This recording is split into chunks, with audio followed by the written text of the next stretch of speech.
Hello and welcome to Move Line, presented by DraftKings Sportsbook. I'm Ryan Noonan, joined here, as always, by Connor Allen. Week 13, Thanksgiving week. What's going on, my friend? Yeah, not a whole lot. We got I would say actually a couple of interesting games on Thanksgiving this year, which is cool. Usually there's like maybe one. This year there might only be maybe one, too. But I'm interested to see Chicago continue to develop. And then the Friday game, we will still be live with John Hyslop during the game, 3 p.m. Eastern, I believe. So our normal time that we always do. Maybe a couple live bets during the game. Who knows? So I'm excited. It should be a fun week, and then a fun rest of week 12 or week 13 now. Are week 13 or week 12? Week 13. I wrote up the week 14 look ahead lines about an hour ago too, so my brain is always warped. It's extra warped. It's usually a Thursday task, but yeah, we kind of lose Thursday for the most part tomorrow. We get to hang out and watch football, which is lovely. I hope they're entertaining games. Island games can be just suck in general.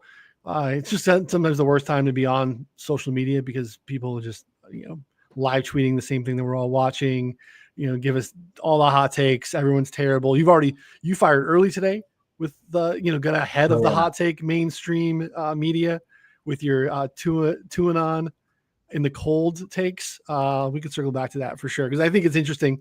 But I think you had a good, reasonable thought. But yeah, it's sometimes terrible. So the football gets bad. I don't know if your family sucks. That could be a thing too for some people. Family's hard.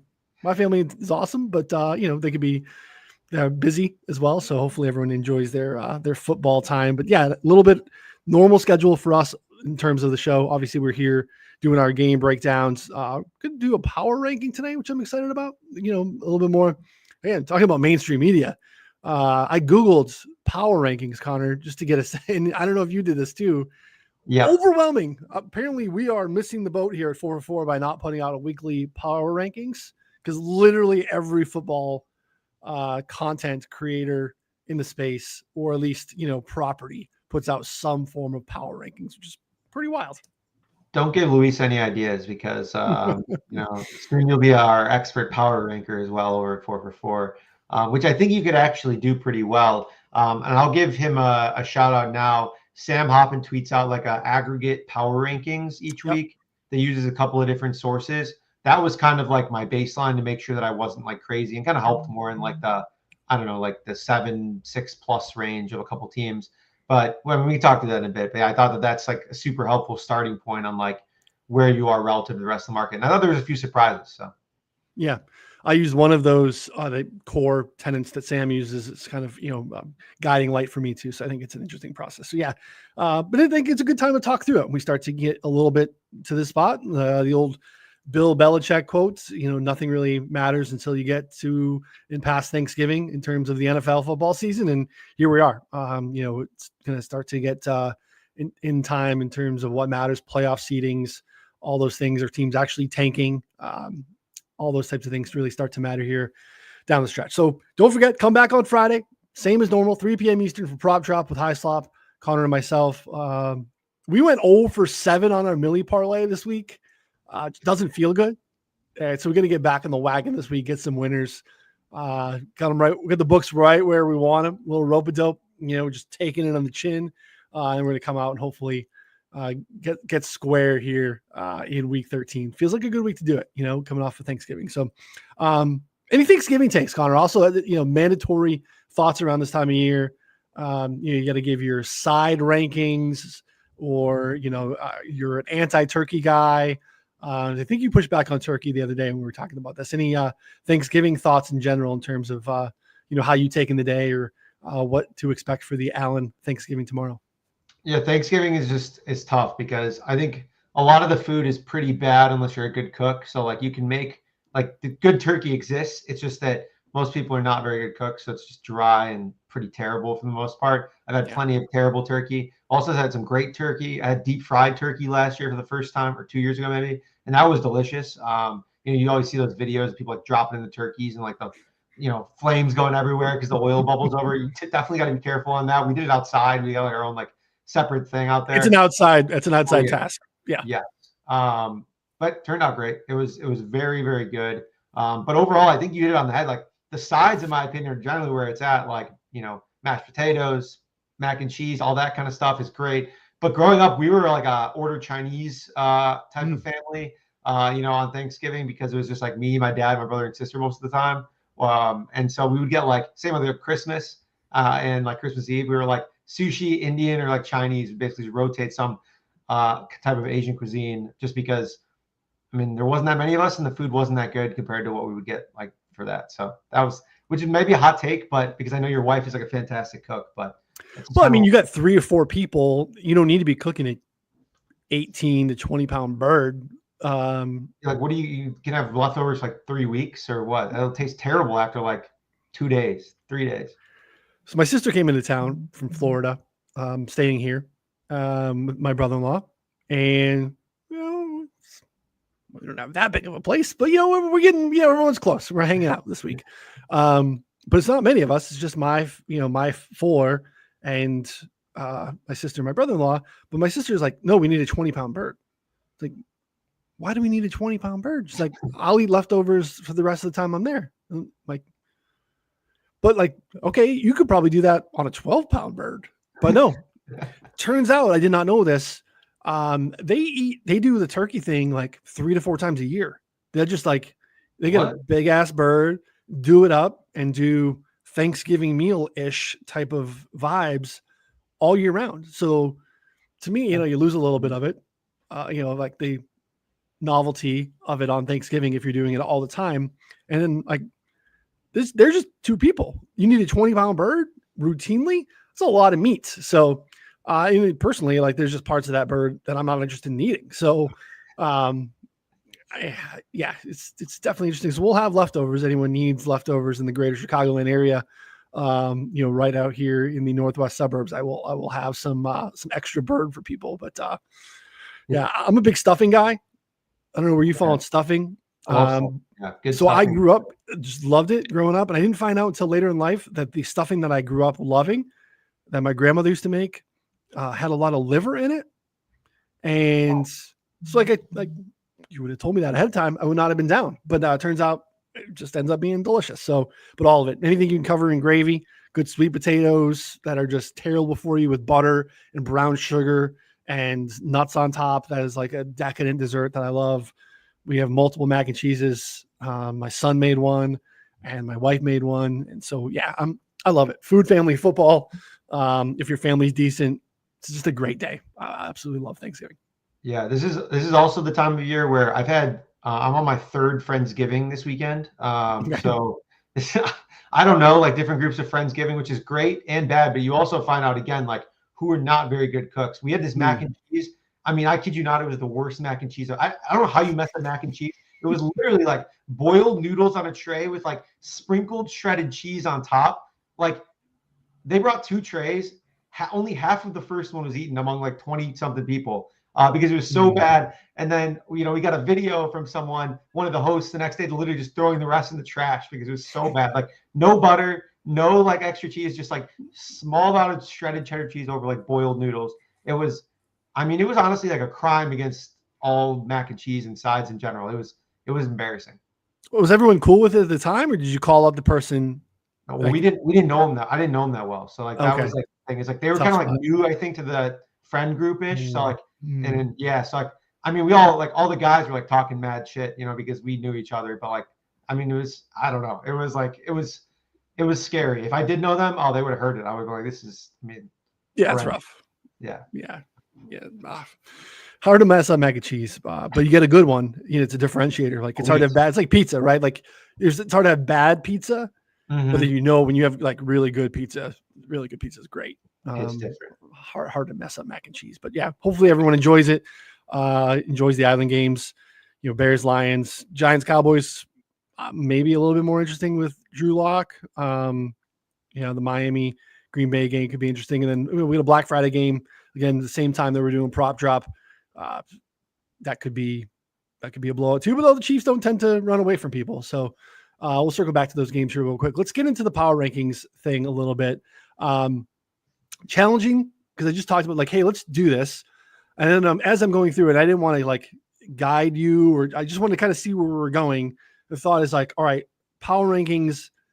as of right now, heading into week 13, for me too, I'm kind of combining with like where I think these teams are headed versus like a timestamp of where they're at after 12 weeks. And I kind of agree with you. And I think you were touching on it too. I think it's fairly easy. And I think we'll probably have some discrepancies in terms of where the teams are ranked. But for the most part, I'm guessing that there are 7 teams that we definitely both have in our top 10. Maybe not, maybe just 6, but I think probably 7.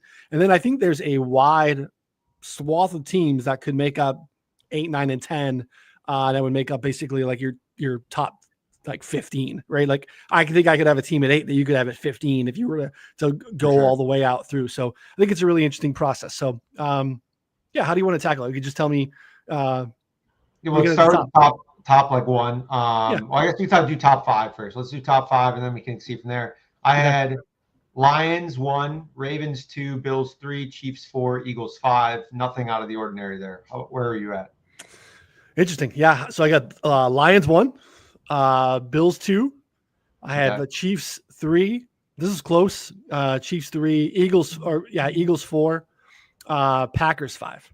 Whoa. So Ravens not even top in the top. I got the Ravens at 6. Okay. All right. But real close in there. Just kind of been a hater all season. Sorry. But I think they're really good. They look really good the other night against the Chargers. Part of that though was again my Chargers fraudulent defensive take, not dead. Undertaker.gif on the Chargers defense. Kind of last couple games against pretty decent offenses. They've kind of looked a little bit more human after some pretty outstanding metrics basically. So that helps there too. But yeah, the Ravens are in the mix for sure. I struggle with this because like the Ravens, again, like I wanted to put them like below like Bills, Chiefs. I mean, they manhandled the Bills. I mean, that was like a drubbing. And so that's what I struggled with. And like, I agree. I keep wanting to fade them, but I was like, I just had to kind of slot them in around there. I don't disagree that there's probably paths that them losing to each of those teams pretty easily. But that result has not really played out, at least so far, with some of that stuff. But what did you have? Do you have 5 Packers? 5? Is that what you said? Should probably have the Ravens ahead of the Packers. But yeah, I've been bullish. I mean, bullish on the Packers. I think they're just going to kind of get, hit the ground a little bit here. It's just been kind of an uneven season. And they're still 8-3. It doesn't feel like they've been an 8-3 team. That's not much difference than the record that the Ravens actually have as well. And I think they're more balanced on both sides. I don't think they have the upside offensively that Baltimore does, but I think they have a better defense. Probably not by a lot, but I think small. And again, we're like looking at the top teams in the league and we're like splitting hairs a little bit. And I do think there's some good stuff that's happened in Baltimore. I think the Ardarius Washington move at safety, they cut Eddie Jackson. They benched Marcus Williams, and we've seen significantly fewer explosive plays against the Ravens. And that's been kind of a bugaboo for them. So if they can kind of figure that out, they probably start to show a little bit more of their teeth. It's hard for me to not have the Bills ahead of them, even though I know they lost head to head. The Bills seem to be one of those teams that kind of has their number, but I'm interested to see if that is a matchup that we get in the playoffs. Whoever comes on the other side of that, whatever that 2-3 matchup is, those 3 teams in the AFC with the Bills, Chiefs, and Ravens, I think are comfortably ahead of anyone else in the conference, which I think is going to make for an interesting playoffs. Yeah, that's totally fair. One other team that I really struggled with that I don't think anyone really has a good feel on from like putting one number on is the 49ers based on Brock Purdy's health. If he's healthy, I had him at 6. That was like my asterisk. If he's not healthy, I don't think they belong in the top 10. Where did you have them? Out of your top 10? I don't have them in the top 10. Okay. It was hard, but part of it too is so, this week in particular, we have questions on Purdy, Bosa, and Trent Williams, right? Like, and again, arguably, I don't even know if it's necessarily arguably the 3 most impactful players on their team didn't play last week. We don't know their status this week. Limited practice today from Purdy, but nothing from Williams and Bosa. It's the schedule, man. If you look, at Buffalo this week, they have some other tough games. I think they're going to probably, again, depending on the health of Purdy, Chicago and LA, they should handle no problem. They got to go to Miami. They still got Detroit on the schedule. And that week 18 game in Arizona probably matters quite a bit. So like, They're tough. They're definitely in the mix. They're like first out for me because I'm still wanted to be long on them all season. But it seems like they just continue to have these issues mounts that becomes really problematic. And it gets really hard if they lose this week. All of a sudden they're 5-7. With still a game in Detroit to come. So that's pretty difficult for them considering there's some teams that. That's again, they can go on to win that division and still get there. That's the problem. That's kind of why they're still viable. It's because no one's running away with that division. So even though they probably would have a hard time, winning a wild card spot, NFC West is completely up for grabs. Yeah, no, totally. It's just, the schedule, like you mentioned. I do want to note too, like CMC and Debo both do not look right. I mean, you have Juwan Jennings basically as your X receiver at this point. Kittle's, I mean, he's just playing through, I think, like 3 different injuries all season basically at this point. So like the whole team is basically injured. But like, again, if you told me this Sunday they're healthy and like they're good to go, like, I mean, they're 5.5-point dogs right now at Buffalo. I think that should probably be like 2.5 to 3. I don't know. That's kind of like more where I'd put it, but I don't know if they're going to be fully healthy, like maybe ever. So that's kind of the issue. So I just like put an asterisk, put them at like 6, but I think you can put them at like 13 or 15 even. Like, I really wouldn't blame anyone after that range. You mentioned the Chargers. I had them at 7. Oh, okay. I had them ahead of the Vikings and the Packers and the Texans, which is probably a bold choice, but I wanted to take a stand on them because just because I'm so excited about this offense. I just really like, I mean, outside of Quinn Johnson, who I think is I was going to ask the worst player. It's, what's funny is I thought about tweeting out our like exchange maybe like 3 weeks ago of just like me like ripping on Quinn Johnson about, because like every deep ball they threw to him, 50-50 ball, he never comes up with it. Like literally never comes up with it. And then he dropped like 5 passes on whatever Monday or whatever it was. I mean, he stinks, but like he does, because I tried to, like, in knowing that you were hard against it, I pushed back. I tried to sell you on Quentin Johnson longest reception heading into that matchup against Baltimore, and then looked at some of, like I mentioned, the changes in the secondary for Baltimore. And then I went and watched the last like 4 games of Quentin Johnson targets, and I didn't make the bet, and I felt good about not making the bet. So, he's not really good at football, but it's a coach that's a talent maximizer. I think it's a quarterback under the coach that ends up being a talent maximizer. It's maybe just a lost talent that can't be maximized. I mean, maybe they've already done that. They've squeezed all the juice out of whatever the Quentin Johnston thing is. But I mean, they're feisty. We knew they were. We touched on the preseason. Don't know how they're going to get there. They're going to be in the mix because they just are. And here we are. They're definitely in the mix. I think I just have questions on this defense being a hold up against other playoff contending teams, other elite offenses, and that's kind of come to roost the last couple weeks. Yeah, it was like, I mean, it's like a game and a half now. I also think the Ravens are a different beast just with like, I mean, having Derrick Henry, being able to run just like way bigger personnel, and I think overwhelm the Chargers a little bit. We were kind of like heading into the game, like wondering how they were going to stop the run with like, because they play a lot of too high and just like weren't really loading the box a ton, and they didn't stop the run. So, that was kind of the answer was they didn't because they just couldn't, and so. And then that's obviously a massive detriment because then when you're playing Lamar, it opens up just a whole nother box of everything else that makes it virtually impossible to win in my mind, or at least like slow down the offense. So it's a tough bugaboo there, but I think that they're going to make the playoffs. I think they're going to fight. They're live to win against virtually every team. So, I think they're, again, like in my mind, kind of like squarely in the mix of the like back end of the top 10. Yeah, they are. I mean, the schedule coming up, some interesting games. Next 2 on the road at Atlanta, at Kansas City, Tampa Bay, and Denver. Again, so the next 4, all like, Kansas City and then fringe playoff teams. And then they finish soft at New England, at Las Vegas. That should be an easier finish for them. But, this is an interesting Atlanta game this week too. Maybe we can get to that when we touch on some of the games of the week. But that one matters, I think, for pretty impactful for both teams. So I have them just on the outside. I was wondering where you had the Vikings, and the Vikings definitely are interesting. I think they should probably, they're 9-2. They should probably be in any top 10. They've kind of faced a middle of the pack schedule, kind of having a middle of the pack schedule to go. Definitely some winnable football games, 3 on the road coming up, 3 in a row at home coming up. Arizona, Atlanta, Chicago, all winnable football games. We could really easily be in a spot where the Vikings are 12-2. We have to go, okay, like, what do we make of that? Like, it's not as much like a couple years ago when they were and that same record. We're like, oh, it's just whatever, 12-1 and 1-score game kind of garbage that they had. This does feel like fairly solid football team. Defensively, they're feisty, getting Hawkinson back. Offensively, really good. Looks like Aaron Jones is healthy. We saw his workload spike back up last week. That's really encouraging. The fact that you can kind of throw for 300 plus yards and Justin Jefferson's really not even a part of that is definitely interesting. Obviously, Sam Darnold can, fall back to earth very hard in an instant.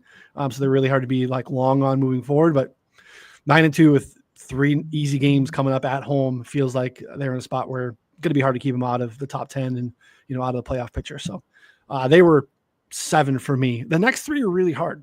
So you had the Niners and then Vikings, Packers. I had Niners, Chargers, Vikings, Packers, Texans, 6 to 10. What was your 6 to 10? Yeah, 6 to 10. Ravens, Vikings, Texans, which feels really gross. Even having the Texans anywhere in the top 10 felt gross, especially losing at home to the Titans last week. They just continue to be really weird offensively. Like, you want it to be so much better. Part of it for me is like, I still think the defense is solid. They've had injuries. They have more injuries. Jalen Petrie injury is going to be impactful for them. Playing without Nico for a bit there, I think really hurts. I think he's just kind of one of those dudes that he's completely different. The dynamic of that offense when he's on the field is completely different. Didn't play itself out last week necessarily, but like to lose that game is really bizarre. And 9-10, couple of my pet teams that I just continue to be long on that I think are really interesting. Seattle at 9, Cincinnati at 10. Really hard. Cincinnati is 4-7. But really easy schedule outside of the 2 Pittsburgh games. So they got to take care of business this week at home. I think they have basically bookend games against the Steelers. Yeah, Pittsburgh, and then they are at Dallas, at Tennessee, home to Cleveland, and then they get Denver and Pittsburgh to finish. So and again, it is a one-sided thing here. This defense is bad. It might get worse and more injuries. They lost DJ Turner heading into the bye. They basically benched Cam Taylor-Britt mid-game, and then we're going to have to bring him back and put him back in the lineup and start him because they've had so many injuries. They already lost Dax Hill a couple weeks prior. So it's just going to be a spot where they have to outscore teams. I think they can kind of do it. Neither of us had Pittsburgh, which I think is really interesting. It was 8-3. Their schedule is brutal too, and I don't know if that's part of what your handicap was on leaving Pittsburgh out of it. Again, losing in conditions at Cleveland was interesting, but like, I don't know. The Russ stuff has not been very good. It's like 30th success rate since he's been the starter. For everyone else to tell you how good Russ has been and how much better he is than Justin Fields, like, I'm not watching that. I have not seen that. It's been okay, but it's not like, oh, finally they have Russ. And I think the defense they could be disruptive, but I don't think they're great. And we both left them out, which I think is interesting. Why did you leave them out? Yeah, I mean, I think you nailed it. They were right on the fringe. They're a team that I probably should have had in. Like, if you just looked at like what they are today versus the rest of the league, like I think that they're probably 11 for me, just because I think that they're a little bit more well-rounded than the Bengals. I mean, I just worry that the Bengals defense is like just so bad. It is. I mean, they're getting 30 plus points put on them like routinely, and so I just worry about that. Like, it's just a high bar to win if you can't get a stop ever. You know what I mean? Yeah. So that's my only worry with them. But yeah, like the Steelers, I think are just a little bit more well-rounded. Obviously not as good offensively. The Commanders, neither of us had either, which is a pretty popular team to have near the top 10. Obviously coming off a big loss to Dallas. I mean, they're just falling down to earth now. They played some good defenses, as we talked about, and I, got roasted on Twitter for saying this. I mean, they're playing teams that can get pressure, and it's basically they're resorting to like the old Cliff Kingsbury offense we saw even in week 1 again against Tampa. I think it was Tampa, right? Who could also get pressure. And they were just throwing these like kind of bullshit, like short stuff. Like they had no real offense. Like it wasn't working. until like basically late fourth quarter with the bomb to McLaurin and from there. Crazy. So yeah, it was. I would say it was not an overall good game for this Commanders team. And against bad defenses, when he has time, I mean, he'll be able to air it out. If he doesn't have time, they don't really seem to have a plan in place. He's just like scrambling. It's like you remember what Baker was in like Cleveland, where he would just like roll out to the right aimlessly and then just like toss the ball away. Like that was like basically his entire Cleveland tenure. That's kind of what's happening with Daniels. I saw like 4 or 5 times. He's like rolls out, tries to scramble, and then they have like a spy, and he just like runs out of bounds or throws it away. Yeah, I mean, think about where they're at too, what they've done against literally the softest schedule in the league. Well, the issue is why I had them kind of on the fringe there too, is the remaining schedule fairly soft. Philly and Atlanta, those are both at home though. Otherwise, definitely winnable football games for them left on the slate. So that's challenging. But the Cincinnati thing is tough because like it's a top 5 offense. If they're healthy, it's a top 5 offense, and in this day and age, that is enough sometimes. If Burrow is playing out of his mind, he's playing really good football. Jamar Chase has been awesome this year. When T. Higgins is on the field, I think there's just a dynamic offense, and that's against a bunch of teams that I think they can outscore. If that's what the ask is over the next couple of weeks, I think they can do it. So that's my holding out hope there. But it was tough to kind of round up the top 10. It was really close between not getting the Niners in there at the end too, but that's kind of a health thing too. Seattle, I think Seattle is really interesting. I think finally we're starting to see what I thought we were going to see early in the season is this team just kind of figuring out this defensive system a little bit, starting to get healthy. They've had like just cluster injuries on the offensive line. In the secondary up front, they replaced the linebacker crew, which I think makes a ton of difference. Again, I know I will go to bat for linebackers all day, and most will tell you that they don't matter. I'm telling you they matter. Teams could run all over Seattle, and they can no longer do that. No one was better against the run last year than Ernest Jones, led all linebackers in tackles above expectation against the run. And Tyrese Knight, this rookie, like dominated in college at UTEP, led all of college football in solo tackles, and just was a problem for 3 years there. All of a sudden, they are now a strong run unit. James Conner has been a beast all year. We have 6 yards last week. McCaffrey didn't do much against them either with this new core. So I think it really matters. And all of a sudden, you start to get Rashawn Jenkins back. You get Leonard Williams back. You get Byron Murphy back. Boye Maffe's lost a ton of games played this year. So Seattle, I think, is feisty. Now, they're also allergic to running the football on their end, which is surprising. Maybe the offensive line getting together helps a little bit. JSN is emerging. They have an interesting one. They got to go on the road this week. It's a tough spot against the Jets, even though the Jets suck to travel. But then they kind of come next week again and face Arizona. I think that one's going to matter a ton in terms of what happens here for Seattle's chances. But again, that division is wide open. They were 4th heading into last week, and now they're in the lead in the division. So, it's kind of wide open. But I think Seattle's a good football team, and I want to continue to bang the drum and get them in the back end of my power rankings. Yeah, if you're fine with it, I think that was like kind of my team that we were talking about. The next section was going to be futures bets. Yeah. I thought that I think them to win the NFC West at 2-1 still might be a little bit short, considering they're like co-leading with the Cardinals. I guess technically ahead right now. If it were to end, the schedule is a little bit tough, obviously. But like, I mean, if Purdy is not good to go, that's, I think we're basically crossing the Niners out. Same with the Rams. I'm like not super high on them long term, even though they played pretty well for the most part. So we're just talking about them versus the Cardinals. The Seattle defense, like we talked about it last week. If they're fully healthy, they've been playing way better. We just weren't sure if it was just against bad opponents or like maybe a fluke. I think they proved last week against an Arizona offense that was like top 5 in basically every offensive metric coming out of that game the last 3 weeks prior, and just like completely shut them down for the most part, especially on the ground. So I think if the Seattle defense is legit and Geno can keep playing as well as he has, like the Seattle team was definitely in the fringe here, 2-1 to win the division. I don't know if I'd bet them to make the playoffs because I think the NFC West is going to be a 1 playoff team like division here, based on I think the next closest team is the Commanders in the wild card, but they're like 2 games ahead maybe or something like that. They're a game or 2 out at least from even approaching the wild card spot. So I would rather bet the division if you're going to bet on the Seahawks or the Niners. I mean, if for some reason you think the Niners turn around, 7-1 is not that crazy either, to be honest. So. Yeah, it's tough because you have the North that's going to have 3 teams, right? You're going to have Detroit, Green Bay, and Minnesota. Then you start to get into the spot like what happens with Tampa and Atlanta. That's probably a one team division as well. Same thing in the West. So it gets a little bit murky there. Do you have a second team? Is that the Commanders outside of the Eagles in the East? Probably. They got a little bit of a lead in terms of win-loss record, and that helps them. So yeah, it could be just a heavy North, which we thought coming into the season, right? We thought, and we maybe thought it was going to be Chicago and not Minnesota, but definitely thought there was a path to 3 playoff teams in that division. So that's interesting.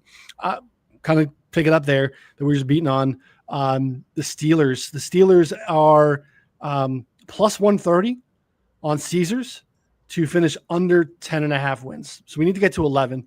They need 3 more wins. They're 8-3. We touched on this like all off season. This end of the season schedule for the Steelers is absolutely brutal. Yes, they have Cleveland. And so after Cincinnati and Cleveland, so Cincinnati, I think you know how I feel about that game and how that's going to go out. Then they're on the road at Philly, on the road at Baltimore, and they host Kansas City before playing again the Bengals to finish Week 18. You're going to tell me there are 3 wins in there? You're telling me they're sweeping the Bengals and winning at Cleveland, which that's a bridge too far for me. And we're getting plus 130 on it. So Steelers under 10.5 wins, plus 130. And Steelers not to make the playoffs, all that stuff. I think that's probably dead. Under 10.5 wins, though, I think is still very, very, very much in play, especially at that price. Yeah, that's pretty strong. I do worry that they're kind of like the type of team to beat the Bengals just because they can like run the ball, and, but not twice. I mean, again, like there's some stuff baked into this, like there's like there's some wiggle room here. I thought it would be like 10.5 juiced under, not the other way around. So yeah, plus 130 on under 10.5 is a really good look. I like that. Yeah. The other one is the Browns, who's part of that meeting too, that I like quite a bit. Browns currently 3-8. They are, what's the price? Even odds. Well, plus 100 on FanDuel to go under 4.5 wins. So basically they would need to win 2 more games. They have a murderer's row. I know it's fun. I know Jameis is fun. And I think they're, more lively offensively for sure. Defense is not what it was last year. The schedule at Denver, at Pittsburgh, the next 2 weeks, home to Kansas City, at Cincinnati, home to Miami, at Baltimore. I mean, they're going to be comfortable dogs in all those. That probably the shortest line is this week at Denver, maybe. Assuming that all the other teams stay healthy. There are not 2 more wins on the schedule. So under 4.5 wins, plus 100 on FanDuel for the Browns, or another future look that I like. I like that one. That's pretty interesting. Yeah, Jameis is fun. Love betting with props, but part of the reason is because he was like an absolute warrior in the snow, just like wasn't even seeing guys, but like throwing crazy stuff, and then would also just like he didn't even see a defender one time, like threw it directly at him and he just dropped it. There were so many times where like you have no idea what he's doing, and it just kind of works out sometimes, or he throws 4 interceptions in a game and doesn't work out, which is not good for win-loss. Super fun to watch though. One other one that I want to bring up: Giants under 3.5 wins. They play the Cowboys, Saints, Ravens, Falcons, Colts, and Eagles. I mean, maybe one in there. I think like they're 3.5-point dogs against the Cowboys this week. Like I think they match up like really poorly against them, to be honest.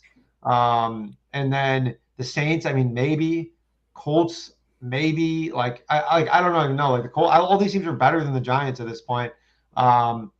So I don't know. 2 wins in that stretch seems pretty aggressive. So I thought under 3.5 there makes sense. But I will say I want them to win more because our Jags' worst record bet that we made multiple times throughout the year, we got in at 20-1 like mid-season. We got in at 12-1 preseason, and they're tied right now.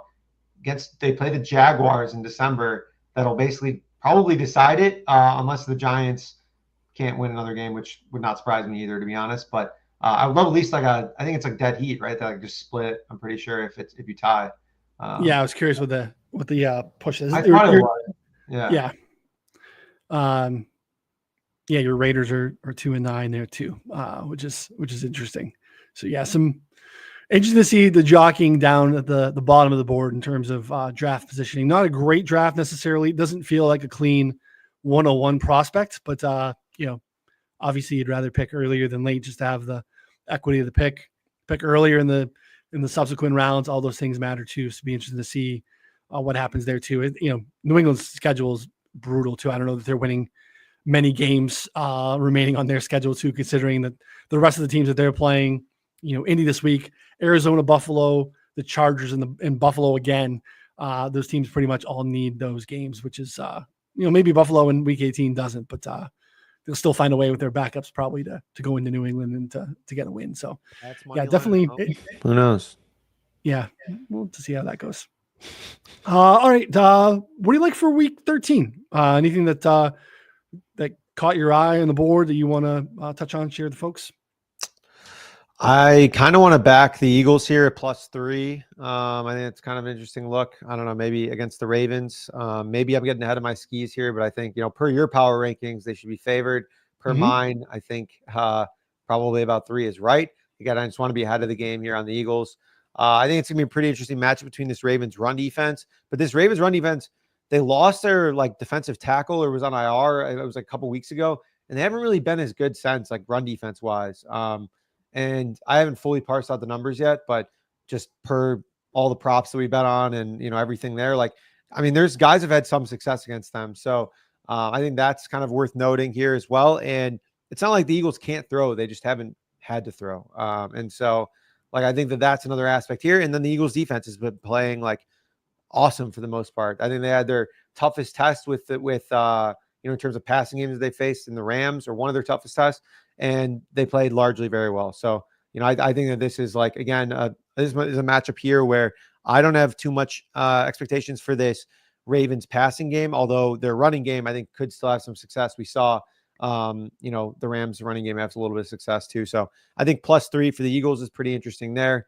We'll start with that. Any thoughts on that game? I mean, there's some great games this week. That's probably the best, right? What's our price on that on ProfitX? Share that with the people. Yeah, let me pull this up here. So it looks like we're seeing, let's see here, it's plus or -110 on +3. And then you can obviously click into it and get different prices on alts if you want to, I don't know, buy a point, or you could get some other a different liquidity here.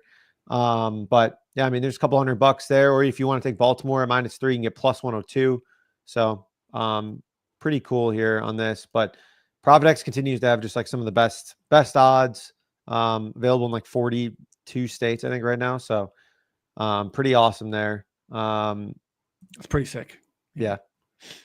You got to check it out if you have not yet, especially if you're betting sides and totals. It's definitely, there was just nothing like it. Peer-to-peer instead of, betting against the house. No limits. Just got to make sure there's enough equity to get down. You're basically, they're taking a small clip of net winnings instead of the 10 to 15, 20 cent juice that you're getting on a standard line on a sports book. So take advantage of ProfitX, especially if you are getting in the sides and totals market. They have props as well. Other sports, again, available in the 42 states. It is definitely the way to go instead of messing around and paying all that juice. Set your own odds too. Hey, you want this? You want Philly at 2.5? Throw it out there and let someone else pick up the other side, which is sweet too. There's also partial matches. So someone doesn't have to grab the whole size of your bet. If you're, a whale and you're throwing down, 4 or 5 figures on a side, you just want someone to scoop up a little bit of, a little $100 on the other side. That's fine. Leave the rest for someone else. You can do that too. So definitely check out ProfitX. Use promo code BetSperts when you sign up. They're going to give you $300 in ProfitX cash for you to use. You get a little bit of rollover with that too, which is pretty sweet. So questions, let us know. But again, if you're betting sides and totals, man, this is the way to go. 42 states, 46 states, something great. I don't know. I can't keep track of what the sweepstakes states are. A lot of in. states. All the states that I'm sure anyone listening lives in. True. Well, except for maybe Michigan. I don't know. People actually live in Michigan. The other states. People do. No, I don't think anyone actually lives in those states that they're not in. So that's why they didn't. That's why they didn't get their license there. So haven't got there yet. But I'll just keep this up while we talk through some of our other bets too. May as well, right? So we can just auto price check. Yeah, I like it. I lean Eagles. Obviously, my concern with the Eagles moving forward, which I think is a little bit I don't know, underreported.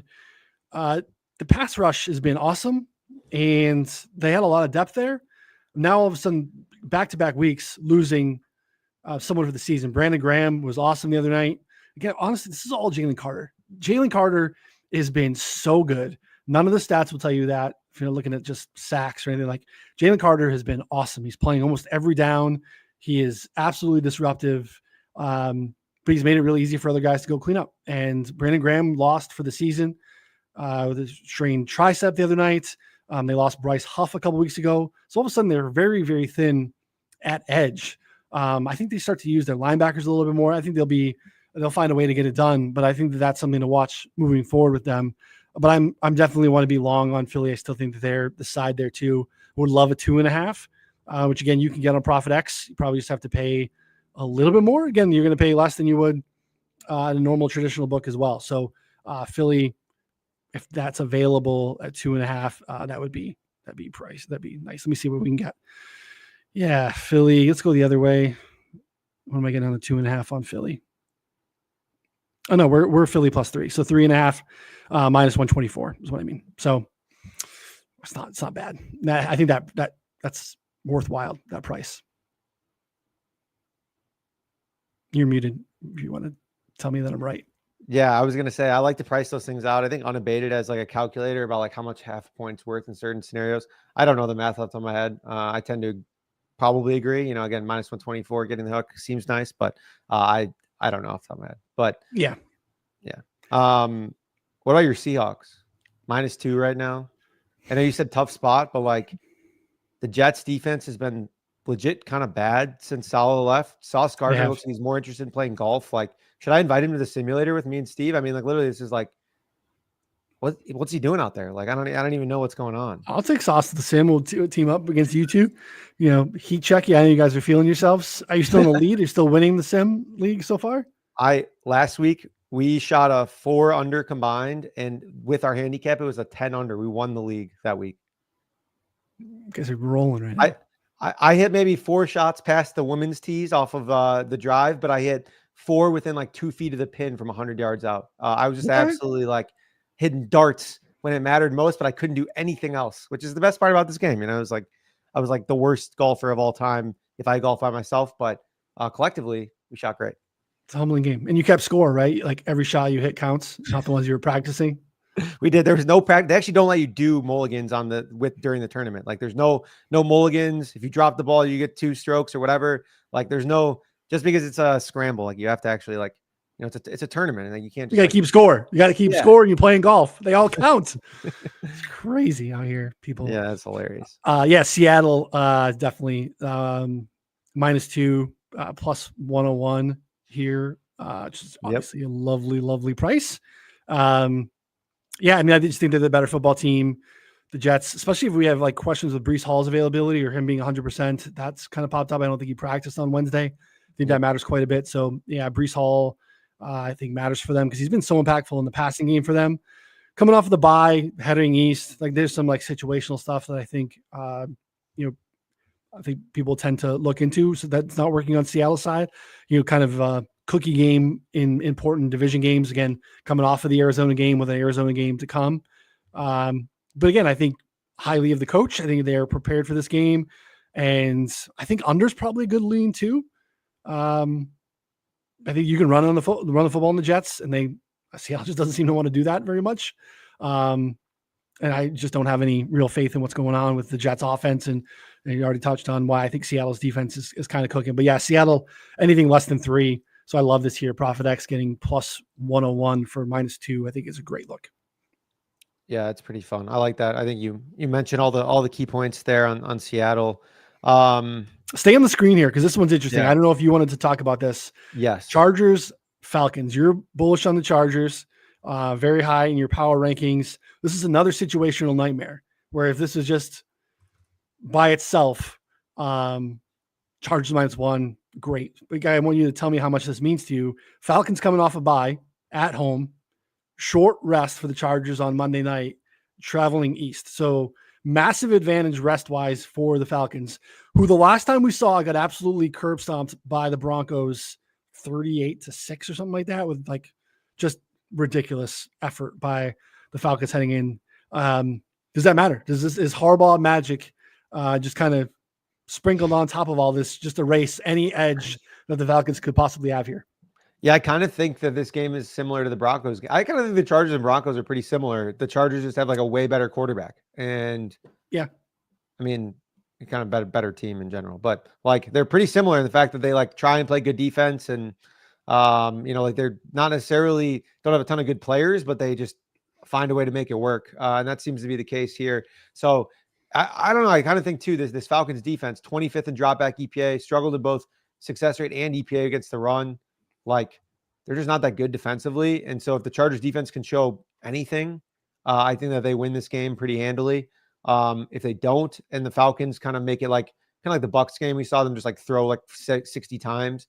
If that pans out, like kind of like what we saw in the second half of Cincy, or like you mentioned that, you think that they're a little bit overrated, which I think is fair based on those. I'm not sure that Atlanta's on the same level as those other offenses. So they've shown flashes of maybe being really good, but like they've also shown flashes of being really bad. And so I worry that might be the case here. So yeah, Chargers -1 is pretty interesting, especially at -107.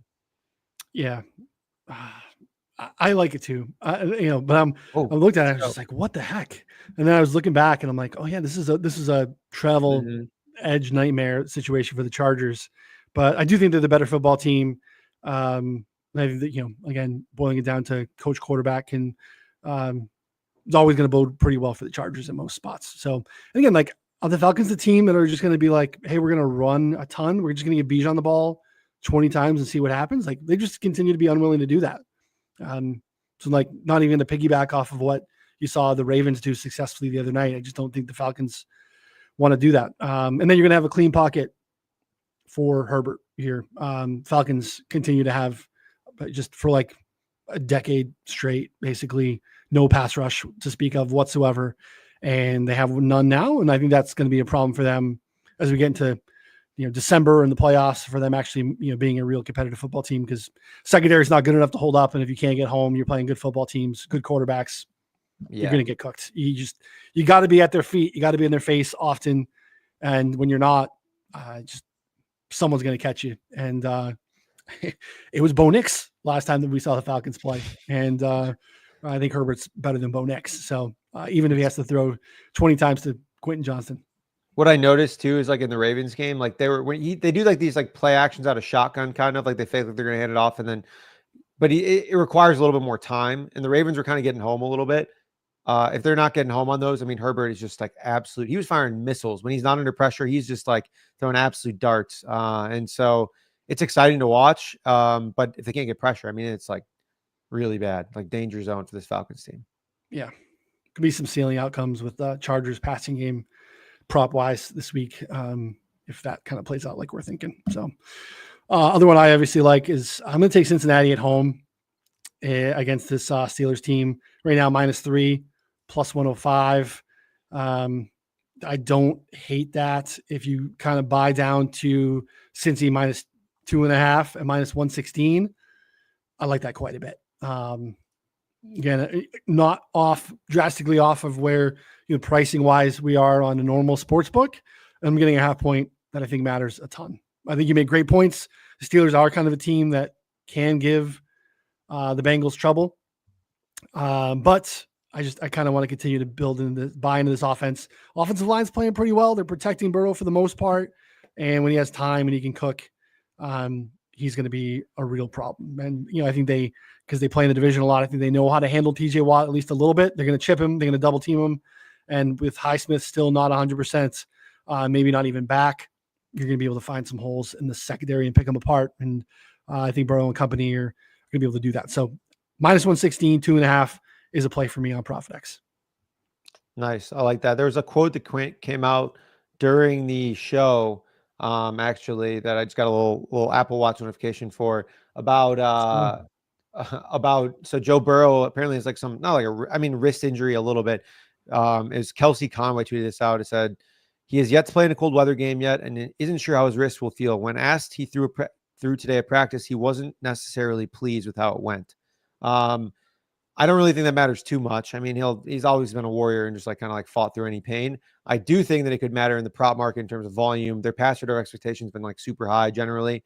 Yeah. Maybe they run a little bit more. Steelers, we know, just try and like cook clock and then throw a couple deep ones. So I don't know. Maybe this game goes under. Maybe there's some unders there coming for me. 48.5 right now is the total.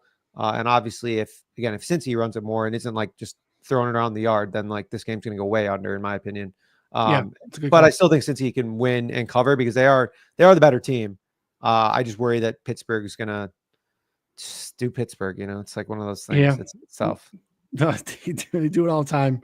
They find unique ways to, and you're like, how? I don't even know how we're here. Thought this was going to be the year that the Tomlin thing was going to die, but nope. Yeah. Anything else to jump out to you? I think I got one more. Yeah, I have one more interesting one that's like a total.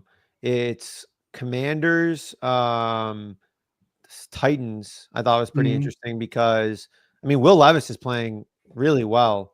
And I don't know why this isn't like we're loading here. Okay, there you go. Yeah, 44.5, 45.5 here, plus money. I was seeing 44.5 in other spots as well. Will Levis has played awesome, and I don't think the Titans defense that's a little bit beat up right now necessarily gives enough problems to the Commanders to cause the issues that we talked about before.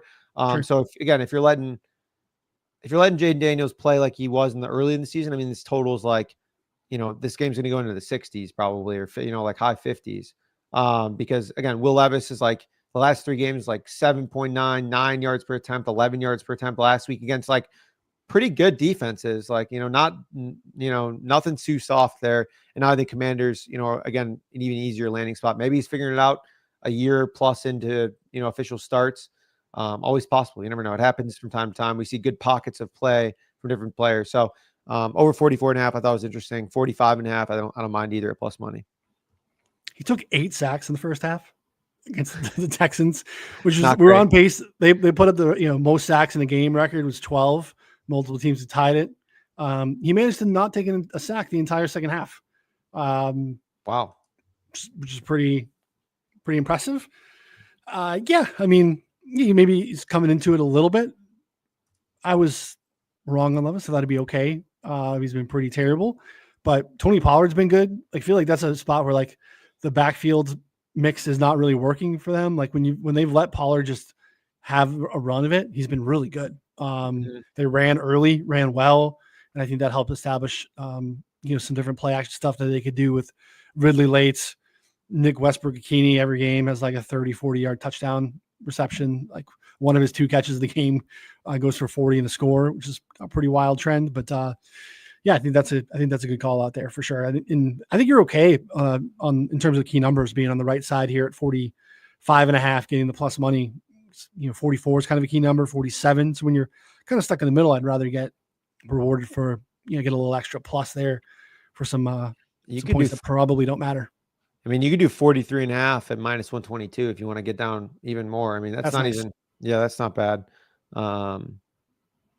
21, 24, 24, 20, something like that. That gets you there. Fine. And that's more than reasonable. Yep. No, that's a good call. I also think the Colts going to New England to win. Colts minus 2.5, minus 106. I don't know. I just think that the New England offensive line is bad.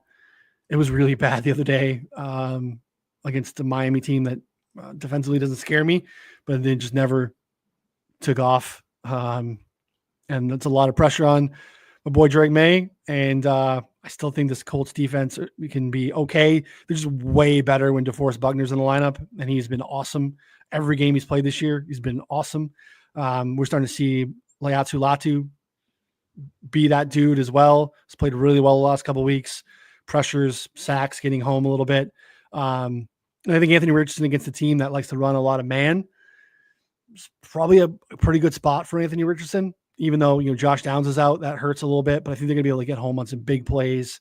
I think Richardson's going to be able to run here a little bit too. So Colts at less than 3 on the road in New England. In a game that they need, it kind of keeps them alive in the playoffs. In a game that really New England doesn't. And hopefully they remember that they don't. The Colts take care of business here at 2.5. Yep. No, don't mind that. I kind of want to back the Patriots in some ways, but I understand, Drake May is just a full roller coaster. So maybe better off in the prop market there. Also, it's crazy. This is only minus 106. We've been talking about all these odds with like the rebate thing program that they have in your first, I think it's up like $300, something like that. you're basically just getting like vig free on this because it's like I think 3% back up to $300 like after all your plays. This is like, I mean, I don't know if you actually bet on any like sides and totals, like I've been using it more. It's awesome. Again, I don't play like a ton of sides and totals each week, but I pick my spots, a couple each week usually, and those do fine. And obviously, this has made it more fine because I'm getting better odds and prices on all of it. So significantly better odds. Yeah, across the board. Money lines, like you like a money line parlay. It's just better odds. Like whatever you're doing out there in the space, it's just better to do here because all those things add up over time. It really matters. There are accounts that tell you that it doesn't matter. It matters.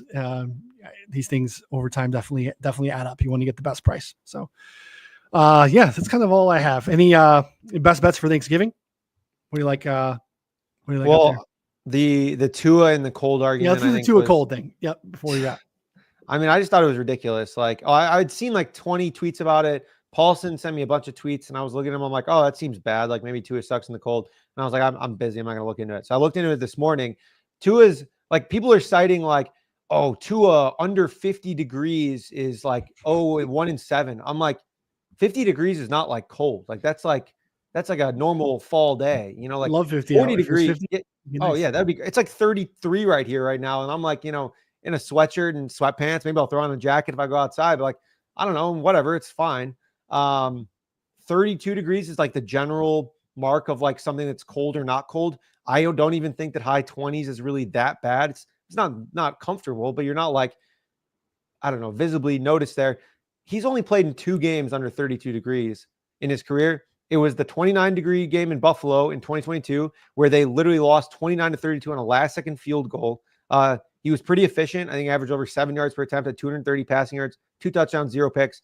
That I would say is the most comparable game. The other game was the 2023 playoffs against Kansas City, negative 27 degrees with wind chill. That is, I mean, disastrously cold. That is like wildly freezing. Like it was one of the coldest games in NFL history. So, and he still threw for 200 yards. 200 yards. I mean, he wasn't like super efficient, but like he was better than I thought. I think I'm pretty sure I had an under in that game on him on like at like 210 or 215. I mean, I don't know. To me, it just like felt like he also has big hands. He's not the Jared Goff baby hand, like a little T-Rex guy. He's got bigger hands, like 80th percentile. So for me, I just felt like very, I don't know. It was like a media creation, like, oh, under 50 degrees, he hasn't won. I'm like, well, it's just like to me, it doesn't make sense. And you're including Brian Flores games in like this sample, like. Get the fuck out of here. Like no one, no, that stuff's so relevant to like to his play now. So I don't know. The more I look into it, those are the things that I like to uncover because I think there's actually edges on these because like people just get so wrapped up in like these little narratives that like are not true statistically. You know what I mean? Like, and then there's an edge. So I played it over on 2 completions. It could still lose, could lose for a variety of other reasons, but not because of the weather, in my opinion. I think it's fair. The sample is small. 50 is obviously a massively arbitrary number that doesn't actually tell the story that people are trying to do with it. The sample, no matter what, is super small. It's super small, even if you use 50, right? Like that's not exactly what you're trying to do. And then you also have to throw out the playoff game because like that's also not what we have going on this weekend either. There was literally historically cold. Like, why is anyone in the stadium? Should they actually play this game kind of weather? You know what I mean? Like it was painful to watch.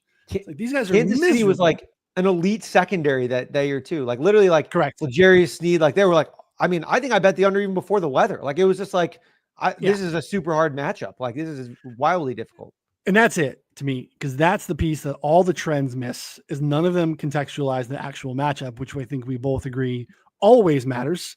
And any large sample trend that's sizable to make a difference in terms of statistical relevancy doesn't allow you to capture anything matchup based. So my issue with the over is just that the Packers they love to run the football. They can just run the football and he's inefficient, but that's not weather related, right? That's not like, has nothing to do with, what's going on. And the other issue weather wise is the kids from Hawaii went to school in the South in Alabama and now plays and lives in Miami. So it's going to be cold for him. Is it going to be like impactful that he can't go out and throw a football against kind of a mediocre secondary without Jair Alexander? Nope. So I think your handicap's correct. I think it's probably a good bet. So yeah, I like that. And again, you probably catch sheet for it as the tweet goes on and it pops in other people's timelines throughout the day. But yeah, the poking a hole in the 50 under 50 is just was a layup, and you dunked it home. So good job. Yeah, it was hilarious. It was fun. No, I think that the point of where he's from is a great point. I thought his reaction to is great. Like people are asking him about it. Like they're like, oh, like, are you excited? Like he's like, I'm hyped. Like he's like, I want to prove this wrong. And they're getting the ball out of his hands so fast. Like in my mind, like it matters if he's trying to like grip it and rip it, like, 50 yards, which he can barely do as is, like that's not who Tua is. He's just going to get the ball out of his hands quickly, like as quick as possible. I mean, he could probably wear like mittens, and be totally fine out there because he's throwing the ball like 5 yards every single time. And so like, I think all those are fine. I think your point about them running the ball is way more valid of like, there just might not be enough plays. But again, they've been throwing it so quickly and so much that I think he'll be fine. Do you like the Dolphins in the game? I want to just because like of my tweet and I'm getting, flack for it, but I don't think there's actually many more reasons beyond that. So like, yeah, I'm just going to stick with my prop on the completions over, but I think the over could be interesting. Miami's defense, I don't think is very good. Jalen Ramsey's out. So I lean over probably. I don't know. Do you have a take on the game? I like the Packers to win. Okay. I like 3.5. I don't have a ton of interest per se, but yeah, I don't really believe much in the Dolphins defense. They're starting to get a lot of pressure because Chop Robinson's balling out, but the Packers have been awesome at preventing pressure. And then when Love gets pressured, he doesn't take sacks. They're running the football really well. So I like the Packers in the game. But yeah, it's not a bet I'm like dying to make. No. Yeah, that's fun. The rest of the Thanksgiving games are fine. Just real quick, I think the Bears, I'm excited to see how Caleb Williams continues to develop. I thought he played extremely well against the Vikings for the most part. He did. Terrible sack in overtime, horrible delay of game right after. But I mean, his long completion to Keenan Allen, he like ripped through two guys in zone. He had multiple other, like the throw to DeAndre Swift on the run was just like a drop in the bucket. It was incredible. So he makes some great throws. He's getting better. They need a system for him to play consistently within. Thomas Brown, I think, is doing a pretty good job with that so far, getting the ball out quick. They didn't even have a running game last week, and they still played pretty well. So I'm excited long term, and I think that this is going to be another good test. I mean, Detroit's defense has played pretty well lately, so I'm interested to see how that goes. Yeah, I don't have any interest in getting in front of the Aloha Blue train right now with all they have going on. I think Detroit's going to be able to run the football and run it very well, regardless of if it's just Gibbs. Hopefully just Gibbs for us because we are on the Gibbs rushing over. I think Montgomery is very much involved there too. It's going to be tough. I just want to see the Bears play well. I would like to see a nice competitive-ish early game on the slate and set us up for a nice Thanksgiving. But yeah, no interest in betting the sides there. I don't know what to make of the Giants-Cowboys game. I feel the variance is so massive because we still don't know who the quarterback of the Giants is. Do we believe that Cooper Rush, what we saw, or is that just kind of Commanders related? So really no appetite for that one. And we just touched on Dolphins-Packers. So, and then a division game with 13-point spread with a team that just refuses to kind of blow people out. Like, do I want to lay? You take 13 with Aiden O'Connell on the road? Not really, but I don't think you should lay the Chiefs at 13 in any way, shape, or form right now either. So kind of a stay away in terms of sides for me. Yeah, mess around. I was trying to get below 10 and no one's even offering it, but I think you could probably request something, Yeah. And see if that works. But I don't know. Just I don't even know if that even makes sense either. But you never know what you get on ProfitX. So No. All right, good stuff. That was fun. A little different style today. We appreciate you guys hanging out with us. Before you take off, make sure you subscribe. 4for4 Bets on the YouTube channel. Move the line wherever you listen to podcasts. Come back on Friday, 3 p.m. Eastern for the Prop Drop Show. Myself, Connor, and John Highslop. Check out ProfitX. Hopefully, if this is the first time you've seen it today, again, you cannot beat these prices. If you have any questions specifically, let us know. But again, available in 40 plus states. So probably where your state is right now. Enjoy your Thanksgiving. Don't talk politics. Just watch football. Don't get any family fights. Step outside. Keep it cool. Keep it moving. Come back and hang out with us on Friday. So for Connor, I'm Ryan. We'll see you all next time. Thanks, everybody.